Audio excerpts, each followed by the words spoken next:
Et cette fois-ci, à l'issue de ce Conseil européen des 24 et 25 mars, nous retrouvons le jour même du 65e anniversaire donc, du traité de Rome, qui nous rappelle en ces temps troublés la valeur de l'œuvre de paix que nous avons construite ensemble. Alors nous nous étions réunis il y a 2 semaines à Versailles et nous y avons défini un agenda, j'y reviendrai. Le Conseil d'aujourd'hui a permis d'acter plusieurs décisions.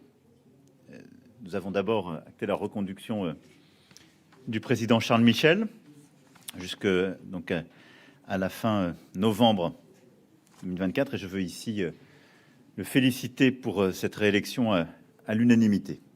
Nous avons ensuite, comme vous le savez, eu l'occasion d'accueillir pour un échange le président Biden, puis nous avons également eu la présence par visioconférence du président Zelensky. S'agissant de notre réponse à l'agression russe de l'Ukraine, nos échanges ont visé à confirmer les 3 volets de notre approche unie depuis le premier jour: forte pression sur le régime russe à travers des sanctions sans précédent, soutien sans faille à l'Ukraine sur tous les plans, maintien des canaux de dialogue afin de permettre dès que possible une issue pacifique à ce conflit. À cet égard, nous avons acté la préparation de sanctions additionnelles. Il y a eu un travail de coordination important, car tout cela se prépare si la situation devait continuer de se dégrader. Nous avons aussi recoordonné le travail en termes d'accueil des réfugiés. Je pourrais y revenir si vous avez des questions, compte tenu du fait, je le rappelais hier, que notre Europe a d'ores et déjà accueilli plus de 3,5 millions de réfugiés sur son sol, ce qui est un défi d'ores et déjà migratoire humanitaire sans précédent. Et donc tout ça impose de mettre en place les mécanismes de solidarité entre États membres, ce que nous avons veillé à faire. Quant à notre soutien à l'Ukraine, il s'est matérialisé par de l'aide militaire, financière, humanitaire. Il s'incarne aussi par cet accueil que j'évoquais, et nous avons confirmé notre volonté coordonnée de poursuivre sans rentrer dans la co-belligérance. Sur les autres sujets, ce sont les équilibres qui ont été définis à Versailles, qui ont été ici réitérés. Deuxième élément sur lequel nous avons avancé dans ce Conseil, c'est celui de la défense et de la sécurité de notre continent. Vous vous en souvenez, suite à ce que nous avions lancé à la fin de l'année 2019 pour ce qui concerne l'OTAN, ensuite sous présidence allemande, on avait lancé un exercice stratégique, dit de boussole stratégique, qui a donné lieu à un travail intense de nos ministres des Affaires étrangères et de la Défense, ainsi que du Service européen d'action étrangère et du haut représentant. Et le Conseil européen a hier endossé donc son premier livre blanc sous la forme d'un plan de travail d'ici 2030, ce que nous appelons donc cette boussole stratégique. Et nous partageons tous le constat que notre environnement proche est devenu plus volatile et dangereux. Cette boussole a été préparée largement avant la guerre en Ukraine. Celle-ci vient confirmer beaucoup des intuitions qui étaient les nôtres, mais elle renforce, et ce qui a permis d'ailleurs de la conforter ces dernières semaines, les grands axes de cette boussole stratégique. D'abord, pour intervenir ensemble de manière plus efficace, plus rapide et plus cohérente sur différents théâtres, parfois par groupe d'États membres volontaires, et au fond de déployer, de systématiser la culture que nous avons en particulier initiée au Sahel. Deuxièmement, investir collectivement bien plus dans notre défense, en particulier dans les matériels de pointe que nous produisons en européen. Et c'est ce que nous avons réitéré, je vous le rappelle, dans l'agenda de Versailles, avec un mandat là aussi donné à la Commission et une volonté de continuer à avancer. Renforcer nos investissements communs dans le Fonds européen de défense et l'ensemble de nos leviers, et permettre, ce faisant, de développer nos propres outils capacitaires et réduire notre dépendance, y compris parfois à certains alliés, parce que nous devons construire justement cette autonomie stratégique. Développer donc de nouveaux outils pour que l'Europe puisse se défendre dans les espaces stratégiques contestés, l'espace, la haute mer ou encore le cyber, et veiller à ce que le renforcement de notre défense puisse continuer à se dérouler en coordination avec nos alliés et nos partenaires. En somme, notre défi, c'est de développer une culture commune, militaire. C'est ensuite d'investir davantage dans la défense pour pouvoir faire 2 choses, principalement. Avoir des capacités plus autonomes et réussir à bâtir justement les innovations dont nous avons besoin pour nos armées. Et ceci, nous devons le faire en gardant l'interopérabilité qui est nécessaire au sein de l'OTAN. On doit continuer à fonctionner entre Européens et Américains, mais on doit être moins dépendant des non-européens. Et ce défi est de taille, suppose de l'investissement, mais la consolidation, parfois construction de filières industrielles. C'est une avancée pour l'Europe de la défense qui sera complétée dans quelques semaines par l'analyse que la Commission nous livrera sur les besoins capacitaires stratégiques, conformément donc à cet agenda de Versailles. L'autre sujet que nous avons longuement débattu, c'est l'énergie. Il était attendu, il est connu. Le sujet de l'énergie, nous le traitons depuis plusieurs mois à travers notre agenda climatique. J'avais eu l'occasion de le dire. Pour moi, l'agenda climatique est aussi un agenda de souveraineté. Il est percuté, il doit être accéléré, reconsidéré à l'aune de la guerre en Ukraine. Parce que notre objectif collectif, nous l'avons là aussi réitéré à Versailles en nous donnant un objectif de sortie complète des fossiles liés à la Russie, mais doit être de réduire notre dépendance aux objectifs, donc aux sources fossiles, et ça c'est le cœur de notre agenda climatique, mais à plus court terme, d'accélérer la réorientation pour moins dépendre sur ces fossiles de la Russie. Et donc on a maintenant, si je puis dire, deux agendas qui viennent s'articuler, le second étant un agenda de très court terme, et avec une marche forcée qui a été décidée sur donc le pétrole et le gaz. Et donc au-delà des objectifs de 2030 et 2050, on a cette volonté dans les toutes prochaines années de pouvoir sortir de notre dépendance aux énergies fossiles russes. À cet égard, notre objectif sur l'énergie lors de ce sommet était double. D'abord, consolider cette stratégie, mais qui va se construire aussi sur les conclusions, les propositions de la Commission et nos stratégies nationales que nous sommes en train de coordonner d'ici donc à avril-mai. Mais c'est surtout maîtriser notre approvisionnement et nos prix. Et là, l'objectif de très court terme, c'est celui-là. Et au fond, c'est pour ça qu'il y a eu un très long débat. Et c'est pour ça qu'il y a eu, si je puis dire, il y avait des oppositions de départ qui sont bien connues. Parce que les intérêts, d'abord les modèles énergétiques des différents États ne sont pas les mêmes, donc ça supposait de la coordination. Et les priorités que chacun assignait à notre stratégie n'étaient pas les mêmes. Et donc nous avons cherché à réconcilier ces deux objectifs. Le premier, nous assurer d'avoir les volumes et de ne pas risquer une crise, en particulier pour l'hiver prochain. Je l'ai déjà dit, nous n'avons pas de risque d'approvisionnement et de rupture à très court terme. Mais il y en a un pour l'automne-hiver prochain. Et donc ça suppose de savoir reconstituer nos stocks et de sécuriser, à la fois sécuriser des contrats longs, diversifier auprès d'autres fournisseurs, de nouveaux contrats, et reconstituer et maximiser nos stocks. Puis un deuxième objectif, qu'on vit tous dans nos pays, qui est de maîtriser le prix et d'essayer au maximum de retrouver un prix. Si je regarde les 6 derniers mois, il a été multiplié par plus de 5, le prix. Si je regarde d'ailleurs le prix en Europe par rapport aux autres espaces géographiques, il est quasiment le double. Donc on a aujourd'hui un problème de prix qui est lié à quoi? À notre dépendance et à une spéculation de marché en même temps qu'une tension. Et tout notre travail a été de concilier ces deux objectifs. Nous avons à cet égard défini plusieurs instruments. On s'est mis en situation d'abord d'avoir une politique commune de stockage pour l'hiver prochain, en définissant justement les voies et moyens de concilier ces intérêts. On a ensuite donné mandat à la Commission de pouvoir justement utiliser plusieurs instruments de régulation et de marché, en particulier des instruments de plafond de prix, parmi plusieurs autres. Mais je veux ici vous dire quels sont, à mes yeux, les éléments les plus structurants que nous avons décidés. Ce que nous avons décidé pour la première fois, c'est que la Commission aurait mandat pour faire de l'achat commun. C'est exactement ce qu'on a décidé, rappelez-vous, pour les vaccins au moment de la crise Covid. Et c'est ça le plus structurant. Aujourd'hui, nous, Union européenne, nous achetons 75% du gaz qui est fourni à travers les pipelines. Si nous savons avoir une approche beaucoup plus groupée, elle est aujourd'hui très divisée, vous voyez bien qu'on a une capacité bien supérieure à fixer le prix.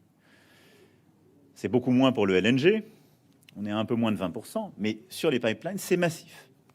Et donc, l'achat groupé, la capacité à définir ensemble des contrats longs est le meilleur instrument pour faire baisser le prix de notre gaz. Et donc, nous avons donné mandat à la Commission pour le faire, ce qui est une véritable nouveauté. Et donc, nous allons maintenant inciter nos entreprises à pouvoir se regrouper, parce qu'il y a beaucoup de contrats divers et variés. On pourra y revenir dans les questions. Il y a eu aussi des annonces récentes de la Russie qui vont conduire d'ailleurs certains contrats sans doute à être remis à plat, ce qui est une opportunité pour, malgré tous ces contrats existants, permettre à la Commission de mettre tous nos acheteurs et tous nos acteurs autour de la table et d'avoir une approche commune. Ça, c'est un instrument très puissant pour faire baisser le prix du gaz. Les discussions que nous avons pu avoir aussi avec d'autres producteurs européens, je pense à la Norvège, me donnent à penser également qu'on va pouvoir rentrer dans une logique maintenant de meilleure maîtrise de ce prix. Donc ça, c'est un élément puissant que nous pouvons faire parce que nous sommes européens et que nous avons cette capacité à peser sur le marché, en particulier du gaz fourni par pipeline.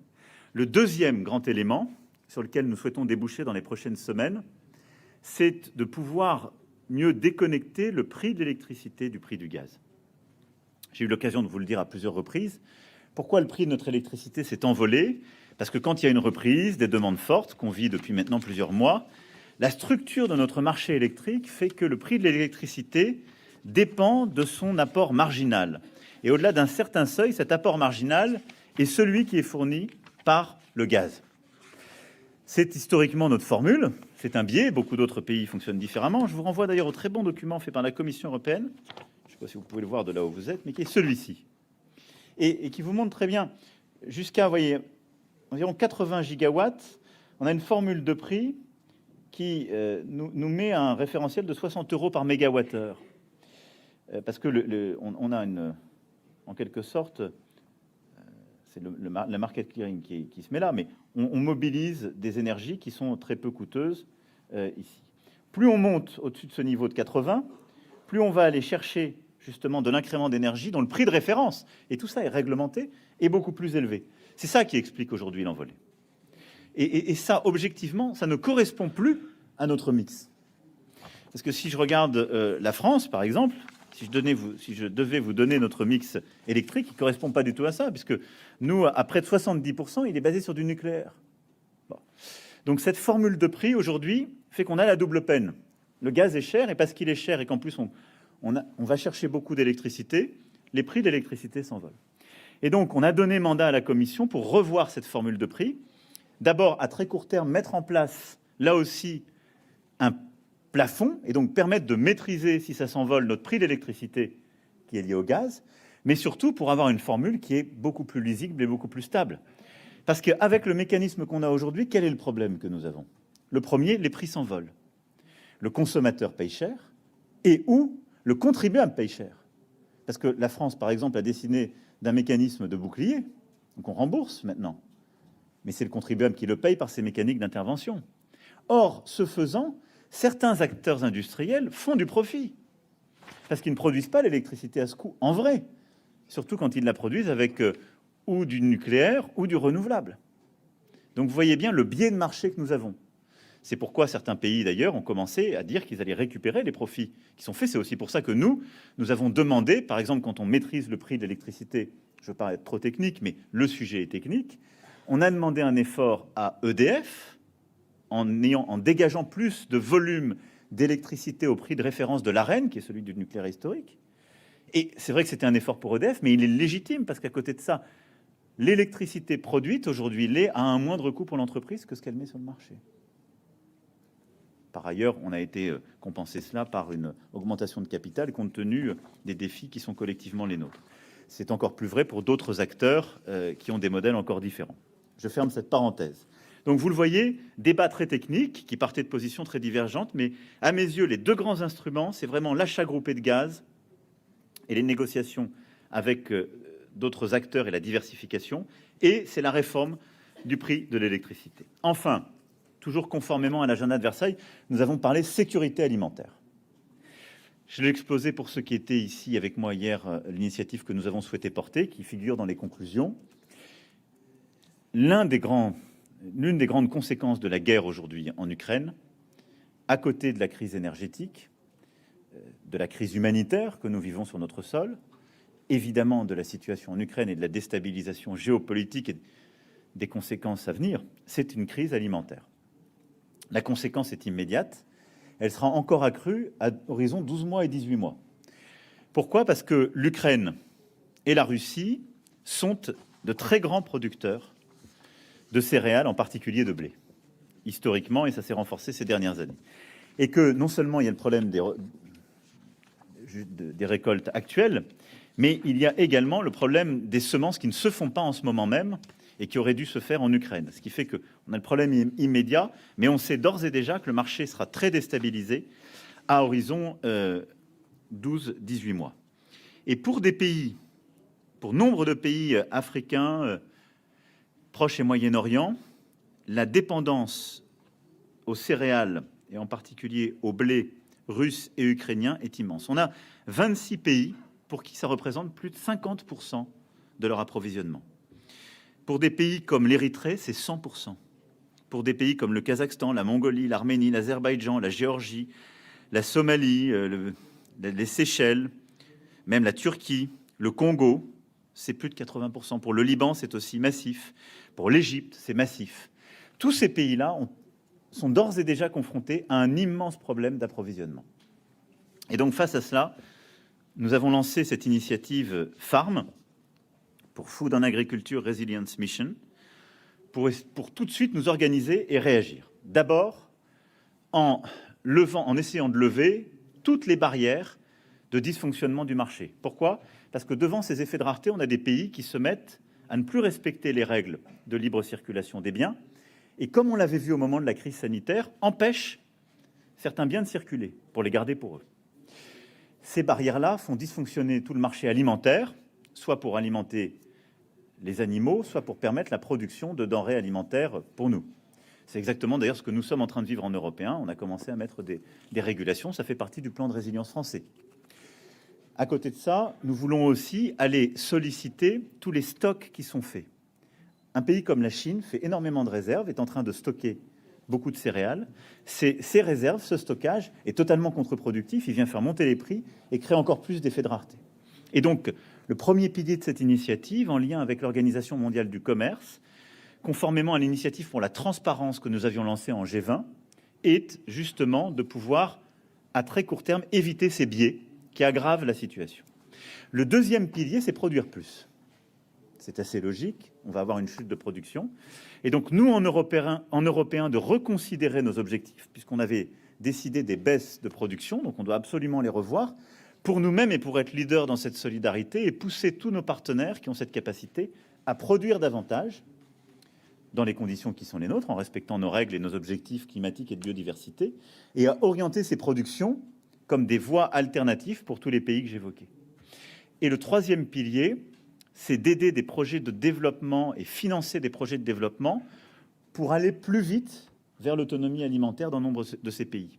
C'est ce que nous avions lancé avec la Grande Muraille Verte en janvier 2021, enfin relancé avec un financement massif qui a vocation, donc, comme vous le savez, à faire des projets de reforestation et d'agroforestation dans toute la région, qui va du golfe de Guinée jusqu'à la Corne de l'Afrique, qui sont des vrais projets justement de production agricole, et toute la stratégie protéinique avec l'Afrique que nous avons relancée au sommet Union européenne-Union africaine, qui est une stratégie pour produire en Afrique, eh bien justement, le blé, le soja, les céréales et les protéines végétales qui sont nécessaires à l'alimentation justement de ces nations et pour lesquelles elles sont aujourd'hui par trop dépendantes.